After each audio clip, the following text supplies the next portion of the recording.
Hey yo tout le monde, aujourd'hui on se retrouve pour une nouvelle vidéo sur les Arduino où nous allons voir les petits boutons poussoirs. Alors, sur les boutons poussoirs, nous pouvons voir qu'il y a 4 pattes. Sur ces 4 pattes, il y en a les deux premières qui sont connectées ensemble et les deux derrière qui sont connectées aussi ensemble. Pardon, non, c'est ces deux-là qui sont connectés ensemble et ces deux-là qui sont connectés ensemble. Quand nous allons appuyer, ça va tout connecter ensemble. Les 4 seront connectés. Et nous allons voir comment le brancher sur un Arduino. Pour l'exemple, nous allons utiliser une petite LED des familles, toute simple. La voici. Cette petite LED, nous allons lui donner sa résistance qui se branche en série avec une des pins de l'Arduino. Moi j'ai choisi la pin 2.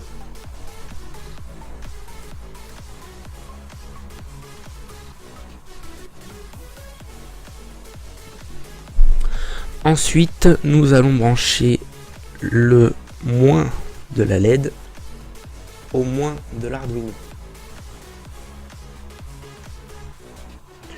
Puis nous allons brancher le moins du bouton au moins de l'Arduino. Faites gaffe à ne pas connecter les deux mêmes pattes ensemble car la LED restera à chaque fois allumée. Et nous allons connecter la deuxième pin du bouton à la pin numéro 3 par exemple de l'Arduino. Comme ceci.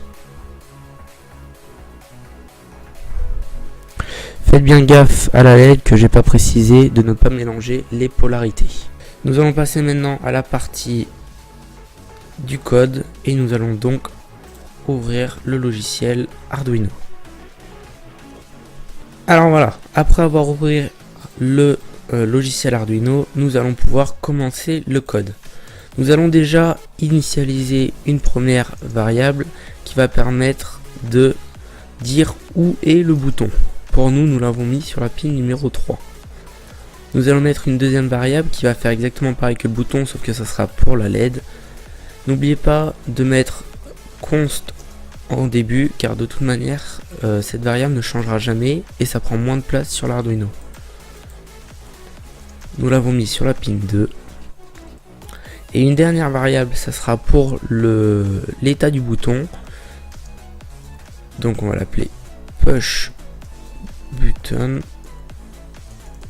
On va l'appeler état push button. Et il sera égal à I. Ensuite, dans le mode setup, nous allons initialiser notre bouton qui sera donc BP1. Donc on va dire à l'Arduino d'aller voir sur la variable. Pardon, du coup je m'ai fait une faute. Nous allons voir aller voir sur la BP, la variable BP, et il lui dit c'est sur la pin 3. Ensuite on va lui dire que c'est une input pull-up. Ce que je vous disais la dernière et juste avant, où on n'a pas besoin du coup de mettre la résistance de pull-up, sinon on devrait mettre comme ça si on a mis la résistance. Là en l'occurrence on met input pull-up pour ne pas avoir eu besoin de mettre cette résistance. Ça gagne une résistance.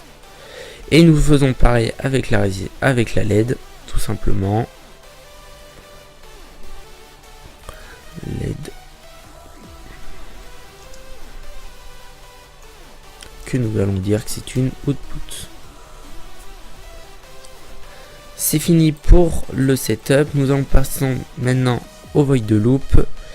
On va dire que l'état push bouton sera égal au digital read, donc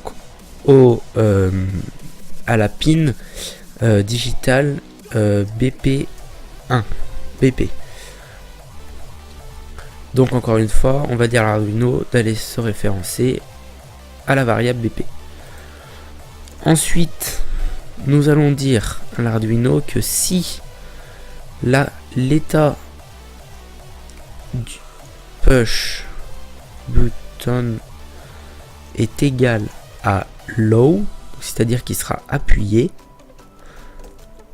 alors on va allumer la LED en disant digital wide LED high. Donc on pourrait laisser comme ça, sauf que quand on va relâcher le bouton, la LED va rester allumée. Pour que la LED se réteigne, on va faire un petit else, donc sinon, toujours avec les accolades, on va dire digital right LED toujours, donc on se fait encore une fois référencer à la résistance LED, sera à low. Voici pour le code. Le code est vraiment tout très simple. Vous pouvez mettre un petit délai parce que en fait l'Arduino va tourner tellement vite que vous appuierez tellement. Si par exemple vous avez plusieurs solutions, bon là je vais partir un peu, mais si vous avez fait par exemple une variable où à chaque fois que vous appuyez ça va faire monter la variable, ben, les variables vont faire directement passer de 1 à par exemple 5 au lieu de faire 1, 2, 3, 4, 5. Donc vous pouvez mettre un petit délai de 100 millisecondes, ça permettra de ne pas faire trop accélérer le code, même si pour le moment ça ne change rien. Voilà, après avoir fini le code, on va pouvoir brancher l'Arduino. Si je retrouve le câble.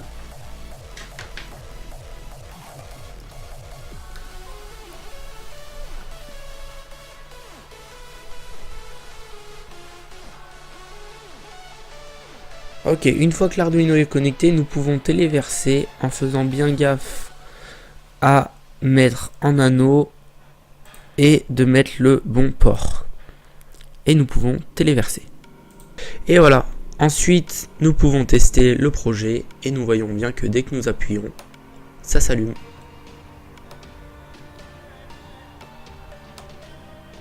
Voici. J'espère que la vidéo vous aura plu. Proposez-moi des idées de tutos sur Arduino et je serai un plaisir de les faire.